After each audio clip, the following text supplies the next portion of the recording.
Hey guys, it's Trekyards podcast time. I'm Captain Foley. And I'm Commander Gockings. Welcome back, guys, to another week of podcasting. With the hands. So, crew, everyone watching us out there. We have some interesting ideas. It tends to roll around in our brains on occasion. And we thought, why not introduce you guys to some of those great ideas? Like spin-off ideas, perhaps, for some Star Trek characters. What do you guys think? I think that'd be great. Don't you, Samuel? I think it's a great idea, as if I thought of it. And you did. But they don't need to know that. Okay. Anyway, so Edit. you have some you have some great ideas, and I would like you to take the lead on this one. I want to hear your ideas first, and let's see where this whole adventure takes us, shall we? See, I've been thinking about this since you talked about the Discovery possible storyline. You said about the spy, and got me thinking how intertwined things can be. Like, it inspired me to really want to do this sort of perspective thing. And we had another discussion a while ago about what I thought a spin-off could be. And so I've thought finally it's time to break this down and have a discussion about it. But yeah, potential spin-offs. So I want to pitch a spin-off to you. That could have, would have, should have been made, and I think would have been great. I've had a thought about it. I've worked out a few little plot points. So please sort of interrupt, lay out your thoughts, and we'll sort of discuss it, and then let us know what you think, guys. I'm just going to interrupt you here. And what are you doing? Are you talking about things you wanted me to interrupt? So I'm going to interrupt. Thank you for that point, Stuart. I'll take that into advisement. But yeah, I just want you all to just enjoy what we think could be, and tell us what you think of these ideas. But I want to set the scene first for this idea. And I'm sure we both got a couple. This is the first one. So set the scene. There's a period in Star Trek called the Lost Years, between the B and the D, where we only really know about the Generations and the Enterprise C incident. That's the only real canonical part of that timeline. Now, a great part of history that needs to be explored, but a part of history I think needs to be discovered before that, talked about anyway, is the Enterprise B herself. We got a singular mission. We got the first test flight, as it were. The first, not even the maiden voyage, the first go around the solar system. Didn't have the full crew, didn't have anything. And I want to talk more about the B. I want to explore the B and her characters. Okay, so this is like bare bones ship, not all the equipment. Oh no! This is like 5 years later. This is like the B herself. This is like the crew is there. Maybe like a year later or something. This is the B is fully functional. It's been launched. But I want to sort of set the scene. So, in Generations took place in 2293. Okay, and obviously Kirk was lost. The B was sort of maiden voyaging, and I'm sure within about 6 months, maybe 8, because of the damage, it can be fully outfitted and sent off, right? And Undiscovered Country took place in 2293 as well, but either the first half or just before. So we know that every character from TOS is still alive and well and around. So first of all, that's setting the scene. So the Enterprise A was decommissioned. The B was launched pretty much straight away. And Kirk still retired. Yes. I gotta ask, was the A put into the Starfleet Museum? Yes. Okay. But she won't feature in the story, but that's fine. Although, to be fair, you could do like a cool panning shot of like the museum escalators going up to the bridge and people like looking in the window, because they put a window in there to view it. Anyway, no. No windows on my A. No. Don't JJ it up. Okay, so picture this as you were. Enterprise B storyline. Now, what just happened to the B? Well, first voyage, kind of unsuccessful. But is it really... They killed Kirk. Is it really Harriman's fault? I don't think it is his fault, because look at the situation. They were in dry dock. He was given command, as he was meant to be. They were going out into the unknown. Then they got a distress call. They're only ship in the quadrant. They went to do the distress call, but it's not his fault that nothing was on the ship. Okay. Why would that be his fault? He might have signed all the orders for things to arrive, but he couldn't have guessed that this random event was going to happen that needed these things. Yeah, why would he? It's happened 3 days too early. That's not his fault.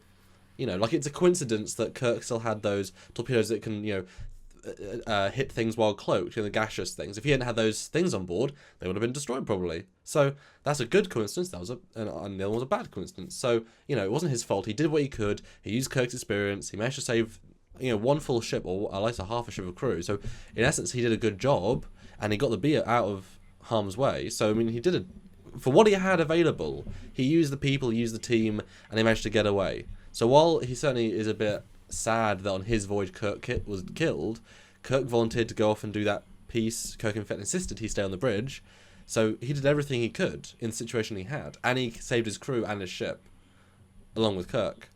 And I don't think that 200 years in the future people are going to start saying, oh, you are responsible for his death. No, they're going to see it as a horrible accident and board an unfortunate situation. So he's not going to get fired or, become an ensign. Like, shit happens, unfortunately, Like, is Kirk responsible for any crew member that dies under his command? Yes, sort of, but you're not going to get fired for it, So I don't think it's as dramatic as you think it is. What do you think about that as laying the groundwork? Okay, I totally buy that. The one problem I have with the whole situation is the only ship in the quadrant in Earth's orbit, which is bullcrap. And we know the ship's being built around Mars in the future, Yeah. so... Plot device. I hate that so much. But we anyway. won't use that in the Star Trek B series. Do not worry. Okay. So now, having this time period is interesting because then we're going forward. We are going forward. Even if we're sort of a prequel, we are still going beyond what we've seen. So we can start advancing technology. We can show new technology. We can show prototypes. Like there is a sense of evolution, even though we know the D's future. And by doing that crew, not only do we know half the crew, and all the TOS characters are alive, we also have the main character, Harriman, having a sense of guilt for Kirk, having this new complex. He is going to be affected by this personally. He was his hero, one of his heroes. So losing him is I don't think it's going to push him to the depths. I think it's going to make him think, right, everything I do now is going to be in the memory of Kirk. I'm going to really strive, do the best I can be, and really make this ship live up to the legacy of the Enterprise beyond what he was already going to do. So I think it's going to push him, and yet he might have an occasional nightmare, or the occasional alien race might use that memory against him to crack him. But I think he's going to work towards the future rather than dwelling in the past in a negative sense. Also, in that crew, you have Demora Sulu, so you have a direct link to Sulu, which is great. Theoretically, you have Tim Russ on board, but Tim Russ is also in my show for another reason, so ignore that. Plus, you've got potential other crewmen around. I mean, like I said, also you've got Spock and Sulu and Chekhov and all these people still living in the time. And I'm assuming we'd film this around time of Generations, so it would be maybe a year after real time. So everyone would still be okay-ish, Maybe not Scotty because he was a little bit overweight then, but it's fine.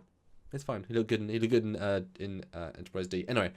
But what is the storyline? Well, first of all, I mean, any other thoughts about the setup there? No, I'm good. I mean, we could incorporate in Scotty being assigned to the Genolan, maybe going off. I have got that in my story. Don't worry. Okay, well, there you go. Okay, so this first season is dealing with Romulus, right? Because we just signed a peace treaty with the Klingons. That's all great, but the Romulans were obviously part of that. Because there was that Romulan ambassador who was part of the plot. And we know the Romulans are a bit tricky and whatever. So, I also believe there is some link towards Romulans with the Enterprise B anyway. I think that was part of their storyline. So, my idea was that now that the Klingon, a piece of the Klingons, the Enterprise B has been the flagship, is being sent on a mission to Romulus, just like Picard was with the E, to start negotiations. But, guess who he's taking along with him to start as an ambassador? Spock, because he hasn't begun... Let me guess. Sorry, I should let you guess from it. Yeah, but he obviously this is sort of the prequel to his unification. He hasn't yet got that drive to join the people, but Starfleet feels he's a good match. He helped with the Klingons. He's a natural fit with the Romulans, and then through this first season, that's where he gets his drive to stay on Romulus and be part of that unification. So it's that nice little prequel. Plus, Len Nimoy, a legend. He was totally on point still. He was still amazing in both Undiscovered Country and TNG. So he'd be a main character. He'd be actually on the show either as second officer or as advisor, but he'd be a main character on the B. Fully assigned to the show, to the ship. Well, you could also incorporate in his ambassador status, because if they're going to Romulus, that's why he was maybe assigned to the B as an ambassador. I wouldn't put him as second in command or anything. Well, he's Captain Spock either way. I mean, he'd need to be some sort of... Yeah, he's obviously there to be the ambassadorial role, but I don't think you'd give him an honorary ambassador rank. He'd be like, I guess, the envoy to Romulus from the Federation. But yeah, he's playing that role.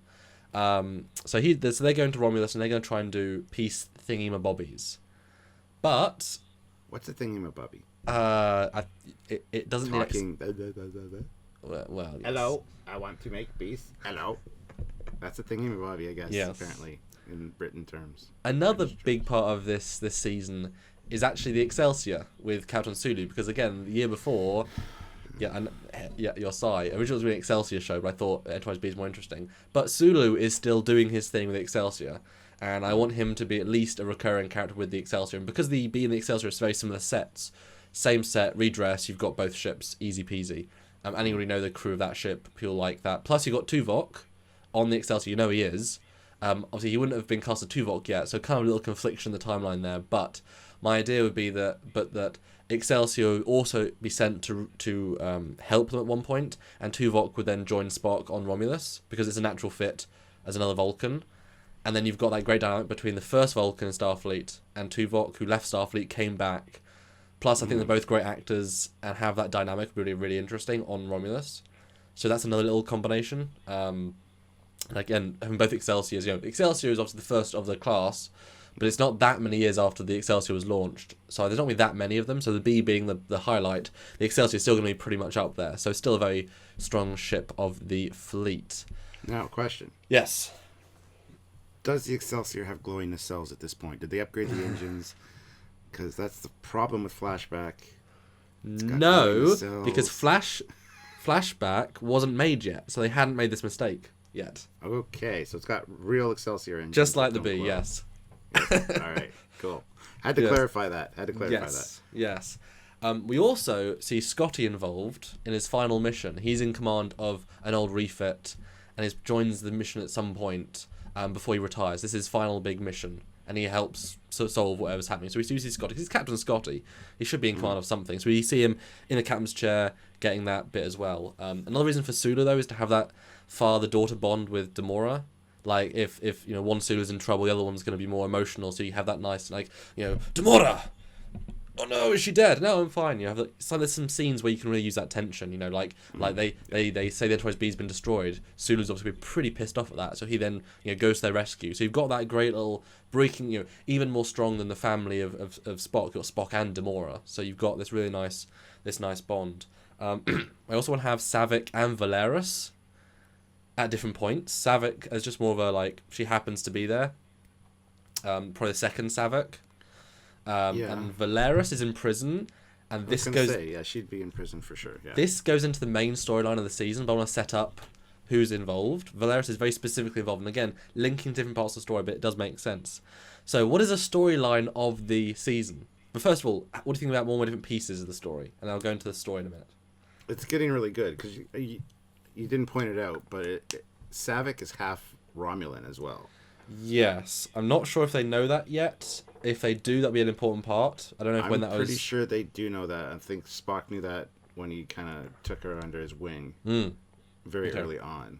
So yeah, that probably plays a part somewhere. I mean, she could be his aide. Yeah. She could be a lieutenant on the Enterprise B. That'd be kind of cool. At that point, they were putting too many characters we know in. So I'd want her to be somewhere else. But she could be in the Excelsior, maybe. Don't know. Yeah. Yeah, second in command on the Excelsior. Who needs Rand? She could be the third in command. I'm sorry, but Saavik versus Rand. Anyway, so the storyline is... okay. So Star Trek 6 just happened, right?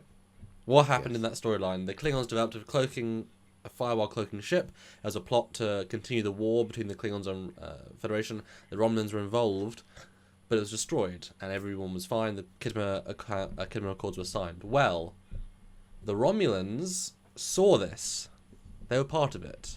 They saw the Klingons manage to develop the first firewall cloak ship, and they were like, damn, how did they get there first?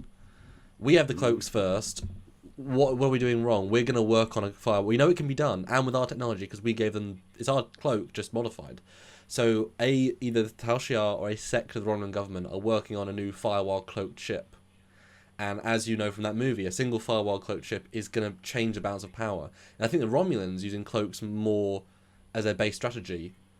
far more effective adversary than the Klingons, So that isn't known at the start. The Enterprise B is going to go and work out, and they're trying to do a peace thing. That's the second. That's the first part of the story, but then it's revealed that people in the government, there's two versions. One part of the government would like a great level of peace, and then there's people which includes the ambassador. He'll be back in it. Who was in Star Trek 6, again, another link. He wants there to be a war, and also thinks because the Klingons and the Federation are at peace, this is a great chance to if he sort of sends ships to attack them all and does some real damage. Imagine if you start a war now. Like, you think there's a soft spot. The universe is more at peace. Starts some trouble. The problem is the Romulan ambassador Nautilus, I believe his name was arrested. Yes. With Admiral Cartwright and stuff. So well, you can imagine that he was probably taken back extradited? As a political. Yeah, I'm sure. Political prisoner and stuff. But if he's part of that sect, then I'm sure they'd manage to get him out. I mean, I'm not as there's still a Romulan neutral zone we don't cross. I'm not exactly sure. We can just call Romulus and say, "Hey, Romulus, is he still a prisoner?" Oh, he's not. Oh. So they're doing this whole thing. Now, the first part of the season, you think it's going to be a nice, positive story. Obviously, we know it's not going to be, but we think it's something positive. We think the Romulans, are going to lead something. And we're wondering, why is there then this war? Why is there this battle, Enterprise C? What leads up to that? What really? Because if there's an ambassador on Earth, the situation can't be that bad with the Romulans. What makes it go the wrong way? So it starts off with the diplomatic things. You see a lot of Romulus. You get to see Romulans in their bit before they go into the Derodek style. So you've kind of got some classical vibe, the TOS stuff, without the styling of the whatever. So you have that nice little fill in the gap what Romulans look like. You've got, new armor. You've got new ships. You've got a real sense of the government, of the people. Of even how the cloak works. You get a real nice sense of their because how many times we see Klingon culture. This is the Romulan sort of show, as Nemesis sort of should have, would have, could have been. But then they discover that they're building this ship, or at least they're designing this ship, but they don't think it's being built yet. And it's going to be much stronger than the Bird of Prey. I mean, the Bird of Prey was a test bed. This ship is a ship that's designed to have a very, very strong cloak, multiple weapon tubes, multiple effectiveness, no flaw, no gas pipe to shoot a torpedo into, That's the only problem with that ship design, and it is going to be amazing. Plus, it can launch, fighters and subships, and this is going to be a ship, just like we saw in Bounce of Terror, that could go through and annihilate ship upon ship upon ship. Probably Tal Shiar linked as well, and we learn that that's happening, or at least the B does. And obviously, it's quite a bad thing at this point. That just knowing that they're, how would you feel doing negotiations with the Romulans and you learn they're also building this weapon ship, How does that revelation come about, though, that they're doing that? Because I assume that the Federation is going for peace talks, obviously. Well, these are very early days in the peace talks. Okay, but what precipitates that whole knowledge of they're developing something else?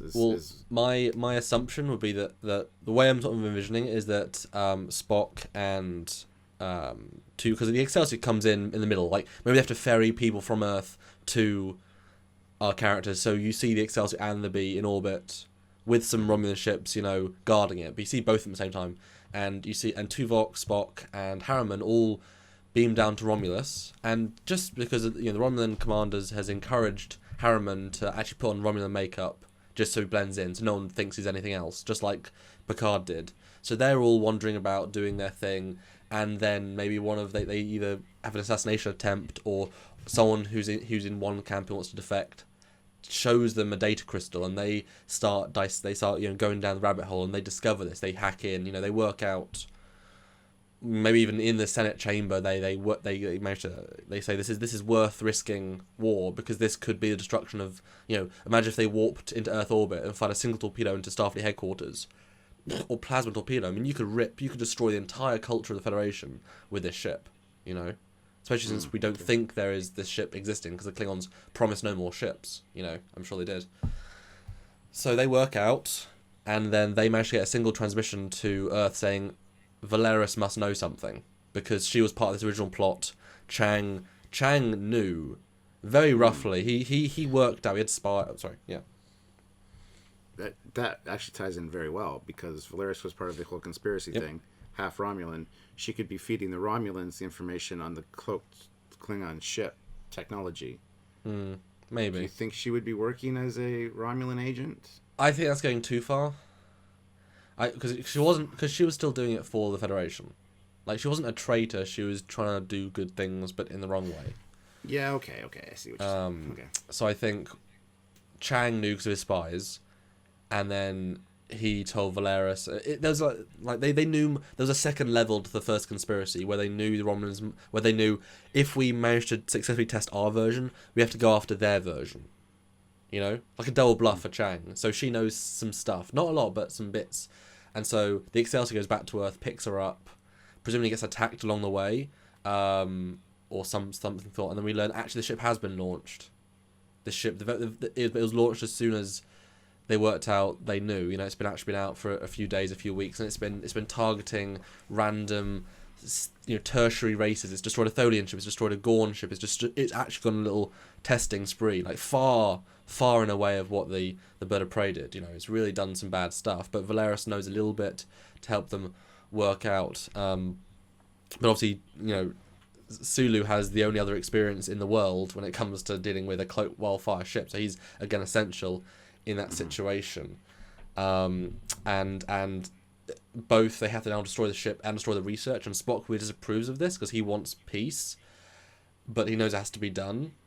And obviously that's sort of where I'm leaving it up to future Star Trek writers to work out where it goes. But that's sort of the plot. And it's going to be a spin-off, but it's more gritty than the others because it's more focused on a small cast. Like DS9 was still gritty, but it had a very, very large cast, and it didn't have that same. It had depth, but this is going to be a real extra depth. Like, you're going to know the entire bridge crew of the B and all the Excelsior. And it's got the political intrigue that Star Trek 6 had, which was really compelling. Yeah, the cloak and dagger stuff. I really love that. So. But yeah, really great, really intense character. You're going to learn all about Harriman, even more about Spock. Yeah, and you're going to learn all the different faults, and you're going to see a really human crew. Really, well, not like physically human, but like a really relatable crew, both in good and bad things. And it's interesting because it's a peacetime with the Klingons, and yet this crew and the Excelsior will know huge potential harm. So there'll be a lot of tension through that. They might even get a clock saying, 6 days ago the ship was launched, and it could have got this many light years away. It could get to Earth in a day. We can't get there in. So it's interesting how it could go. It also has new ships. It has new things. Like I say, it goes more. It's the future of that era. And yeah, that's sort of where I was going with it. And those are my ideas. I haven't got anything else written down. Well, no, that's fantastic. Like, that would make an excellent novel series, series of books, or even comic books, man. I mean, it would make an awesome TV show, but we don't have. Spock, Leonard Nimoy's dead, unfortunately, so, I mean, that could still be turned into something really cool. I really like that whole, wow, you really thought this through. Yeah. You didn't mention the Terror Bird, though, because in our Originals episode, the Enterprise B tangled with one and took it out, so maybe it's involved somehow. It could be, but the Terror Bird was designed in 2000, and it wasn't finished in 2015, so, but yes, that sort of idea. Oh. That would be a very natural thing, though. Yeah, I like it. Yeah, I'm totally on board with that. That's fantastic. It's way better than anything I could come up with, that's for sure. No, have a think. You'll do some great stuff. But there's a really fine line with having it be too referential, having all these different characters. But that specific part of the timeline has so many important parts. I don't think bringing in Savick for 2 episodes, that's like the Marvel universe. It's good to bring in Hawkeye for 4 scenes, if it links into that part of the city, or Spider-Man coming in, like if it means something, if it adds something, plus it gives everyone more screen time. Having all the actors back is really cool. Linking in, I'm sure we'll link into Bouts of Terror somehow. We'll do references and it all precipitates into the Enterprise C and its conflict with the Romulans, because this whole thing would lead up to the war, or at least the tension. Yeah, I don't think there's a war, but yeah, there's certainly aggressions. My thought was that they actually end up destroying the research, but in sort of secret. Like, the Romulans don't know who did it. They assume it's Earth, but they don't know for sure. Obviously, it's top secret, so only some people know. But then maybe in the future of that, they work out, we had this chance. And we know who did it. Probably let's do some more. But one thing I like is that when this whole thing fails, the designer of that ship gets killed, just like out of spite by the Praetor, and the new guy that comes in to replace as the head of design is the guy that pushes towards the Derek style design. So it the first ship we see in the second season, whatever, is more of a Derelict style. So we see that new designer, new aesthetic, and now rather than having the Farwell cloaking ships, he's saying like, let's build these huge ships that we can take on anything with. Let's build big. So it pushes you into that aesthetic, which is a nice. It could even be the early seeds for the scimitar, maybe the Remans. Ooh. Because it can fire while cloaked. Ooh, that's interesting. You know Yes, I mean? Remans can be in it as well. That's interesting. Maybe they're developing on Remus as to hide it from Romulans. Secret base on Remus. And maybe they think the plans got destroyed for the firing while cloaked, but they were actually saved by a Reman's spy. I don't know. Yeah, they found them so many 150 years possibilities later. with that. Very nice. I like that. Yeah. And it's that big chunk of lost years of Star Trek that I would have liked to see Discovery set in, personally. Well, that was obviously the rumor that we talked about. It would have been very cool. Yeah. Wow. A lot to process, eh? What's that? A lot to process, eh? It is, and it's an amazing idea. And there's so many possibilities for little tie-ins, and you don't want to tie it in with too much stuff. But yeah. I think it's very natural, though, what we can tie it in with, just because of the climate at the time. Wow. 2 thumbs up. 2 Captain Foley approved thumbs up. Thank you. I'm just wondering, like, can you fit them into a single season arc, or is this multiple? Like, maybe the end of the first. Because it wouldn't be a 22 episode. It'd be more like a modern. Well, I guess it was made back then, so it would be 22. But if I was doing it now, I'd do it as 13 higher budget per episode. Like a serialized thing that you're doing with Discovery. Yeah. You'd want that for the character style. But obviously, if I was doing it at the time, it'd be 22. But there would be no one-off episodes, because there really can't be. There'd be no fluff episodes. Yay. Yeah, but there would be some, because I'd want to like really bash up the Excelsior and the Enterprise B. So I don't know how to do that, because I mean, there might be some points where like she's so damaged by an attack that the Enterprise B is limping across the neutral zone for like 5 episodes, and each episode she's only got enough dilithium to go to warp for like an hour, and they've got to try and avoid ships. So you've got to really like tension bit, like maybe there's a whole, well, again, Tal Shah, there could be a whole section of the fleet that is dedicated to stopping them from getting home, whatever. So you have these cat and mouse bits, and the ship gets more and more damaged. But you show how good Harriman is a captain. You know, you really see where he's coming from. You see Sulu Demora is a great leader, and another Sulu comes in to help, and then the reversal, and they come to help Sulu, and Spock does some great things because he's, like I say, main character the whole time, pretty much. So he's almost in every episode, I would assume. And you got, you know, the legacy of Sulu, and I'm sure Chekhov might be there somewhere, but I'd rather have him for season 2, because maybe season 2 they'd be on Earth a lot more, and you have Sulu and Uhura both, because they were less, you know, like Renegades, they were more desk people, so you can see them less being captains and being in Starfleet Command. And it's interesting too, because with Tuvok there, you could introduce more of a history with Tuvok. Like, we know why he quit Starfleet, because his parents made him a 10 basically, and he tried it, didn't like it. Yeah. So there could be something that really kind of convinces him to quit that happens during all this, because in flashbacks, you know, he was still new to Starfleet again, and he didn't want to be there, but I mean, he was trying to you know, make his parents happy. So there could be something that happens during the course that, I mean, he could really develop his character a lot more as well. An easy thing would be some racism, because we saw racism, 15 years earlier in TOS, 10 years earlier. Yeah. So why not him? He dealt with that, and then obviously dealing with Spock, it's like, you know, you dealt with it, Spock, how'd you deal with it? And then you'd be a real inspiration to him.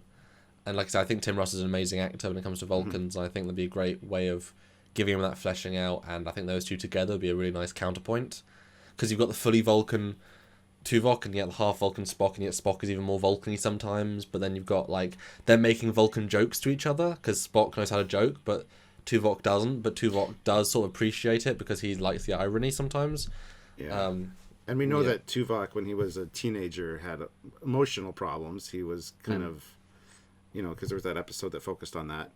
And then right after that, his parents wanted to go into Starfleet, and it just, he wasn't leading the life he wanted to lead. Yeah. So it creates a lot of conflict within himself. I mean, that's beautiful.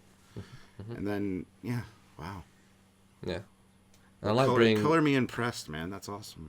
Thank you. And I like bringing Valeris back as well, because that's, you know, how is she scarred mentally from from Spock's thing. Like, is she having bad dreams? Is she having whatever? And just seeing a real traitor, you know, but being brought back and getting a second voice and actually trying to redeem herself. But, you know, because all she was doing was for the Federation. So how can she help again? And you can imagine, you know, a great scene where you know, have an exterior shot of not necessarily a prison moon, but a prison moon, and there's these cells that aren't exactly amazing, you know, and you know, these crew walk up to her cell and she's like, yes, and they're like, Valeris, we need your help, and she's like, I want to speak to you at all.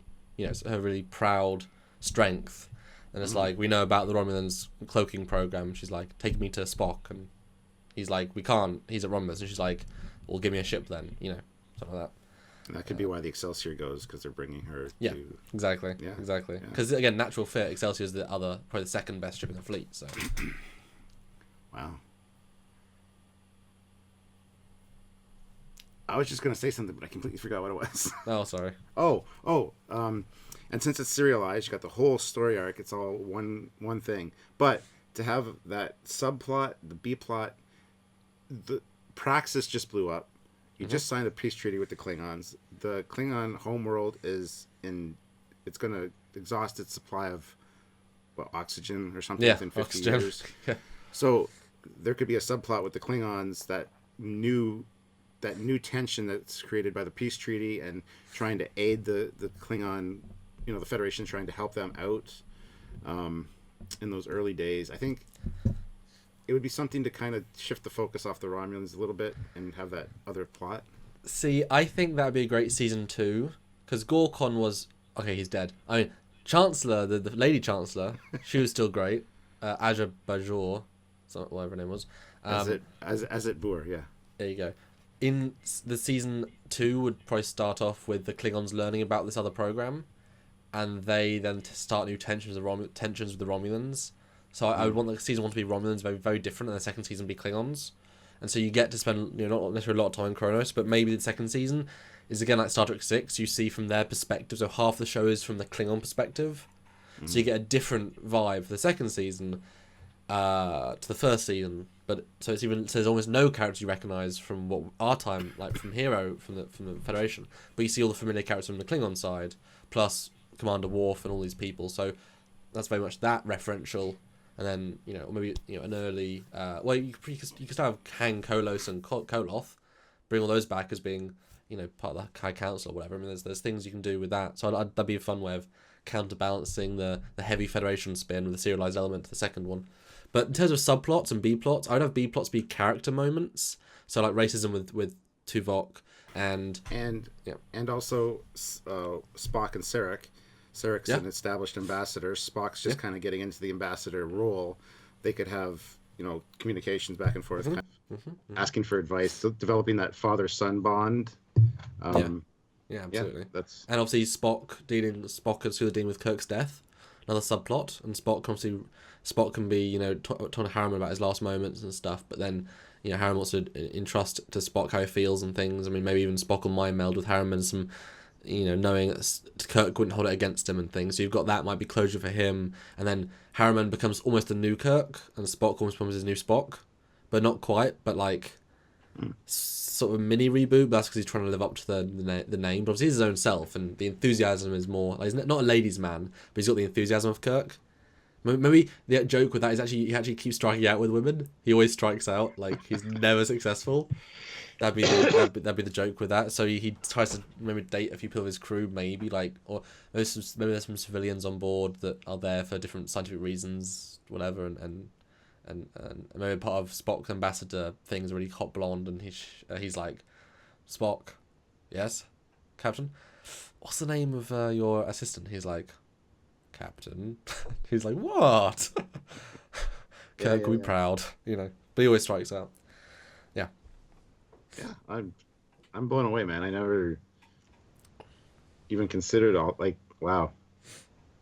And it would be great because I do want to see more of the Romulan culture. I'm not a big fan of the new look of them with the forehead thing, but you know, just to learn more about their culture. Nemesis was good for that ish. Like you said, it could have been done a lot better. But yeah, this would be that great in between step. You get to see them sort of still at TOS, but moving towards Nemesis / TNG, And like I say, the designer then swaps. So you see either in season 2 or whatever, you start seeing the Derelict style ships coming out, but obviously smaller ones. So again, very natural touchstone in the timeline. And it could also be the reason that you don't really see the Romulans for like 80 years. This whole thing leads up to them kind of become more isolationists and kind of steering clear of the Federation and focusing on their other borders. Because that's in TNG, that's what happened. You hadn't seen a Romulan in 80 years, and also the Derelict decloaks. And this could be what precipitated that whole 80-year absence, as it were. Like maybe the Romulan government was like, yeah, okay, we know part of our government kind of destroyed 20 of your ships, but we know you also killed our ships and the cloaking ships and destroy our research. Tell you what, we'll ignore all this, but we'll take some time, okay? We want a break right now, Federation. We want a break. You go design an ambassador class, name it Enterprise, and we'll deal with you guys later. Yeah, we'll deal with the next generation of Enterprise, and when we deal with that Enterprise, we'll really mess it up. That's what they said. Yeah, because I mean, think about it, the first Enterprise they didn't manage to destroy. The second Enterprise got retired. The third Enterprise, or the B, I mean, they almost will have destroyed, but it got away. But the fourth Enterprise, it would have blown up. They hold a grudge, and they make sure they could. Oh, they also missed the NX-01, so they are not doing well in their batting average, but they finally got them with the C. They recognise that damn nameplate of Enterprise. Yeah, cool. Yeah. No, I that's awesome, man. I mean, so many opportunities there, and so many little things that you can add or definitely flesh out. So it's kind of like it's basically retelling in a sense Star Trek 6 story in a sense, but far more the political intrigue stuff, because that was obviously there, but it wasn't fully highlighted. So taking that, but also having all the character bits and dealing with repercussions. What is the world we live in now? Is everyone at peace? Is there racism towards the Klingons even? We saw it in Star Trek 6. So I mean, there's a whole problem with this timeline. Maybe even we see some Klingon ships and they offer to join a fleet at one point to defeat this Klingon cloaky ship. Or I don't know. There's things you can do, but I want to steer clear of Klingons for the first season really, because they were obviously in Star Trek 6. That was the catalyst, and then we get back to them in the next one. And like you said, we've learned a lot about the Klingons over the years. So yeah, good job. So are you gonna commission me to make it then? Is that what's happening? Are we greenlit to make Star Trek Enterprise B Chronicles? Yes, let's go get some funding, $2 million. Yes, that'll be our next Patreon campaign. There you go, to create this. Well, we can't really. Well, I have met Alan Ruck, and he's an absolute legend. I loved him in Gods and Men, so he'd totally come back. He still looks okay. CBS might have an issue with this. Oh. We might do a comic book. We could approach IDW, and they could miniseries. It'd be perfect for miniseries. There you go. Well, guys, let us know what you think of this idea. How you would change it, modify it. I mean, I don't know about you, but I was visualizing shots and scenes and space battle. Yeah. So it's a lot of fun, and I think I'm quite pleased with how it turned out. I was actually inventing stuff as I went along. Not a lot, I actually wrote quite a few notes, but yeah. It's too bad you can't do animations while you're talking, because I would love to see Romulus and the Enterprise B and the Excelsior in orbit together. Oh, that's a sexy shot. I mean, obviously, I could make that. I might have but this podcast has to be out in a few days, and yes. No. Still, it's a fun maybe idea. For the future we'll. Yes, everything is possible in the future. So, guys, put in the comments below what you would add, what you would change, whether you loved it, whether you hated it, and let's hear your thoughts as well, because that's what Star Trek is good for, creating discussion, especially among very many like-minded people, and I think the discussions and comments that we have in our groups are fantastic. So please comment below, and we look forward to reading those. And I'm looking forward to next time when it's Stuart's idea. And hopefully if you guys like this and watch this, we'll do a couple of these, because there's so many stories out there that could be told as spin-offs that I think were missed opportunities. And this is definitely one that could have been done. And I would love to have seen it. And I'm going to come close to this level of complexity. I'm going to be like a 2-minute. Things fell into place. Things fell into place with this one, okay? I've got to be honest. I started writing it, and then everything just made sense. Because Valeris is there, and you got the Excelsior, and you got Demora. I mean, it all sort of made sense. So anyway. There you go. So Anyway. if you guys have an idea that I can start with and go from there, put it below because it'll help me out. Because I feel like I'm not going to be able to compete with what Samuel just did, because that's awesome. So until next time, guys, the next Trekyards podcast, I am Quanah Cockins. And I'm Captain Foley. The very perplexed, thinking, planning Captain Foley. I just want to see some of it now. I might have to make some animations. But until next time, guys. Bye, everybody. Bye, everybody.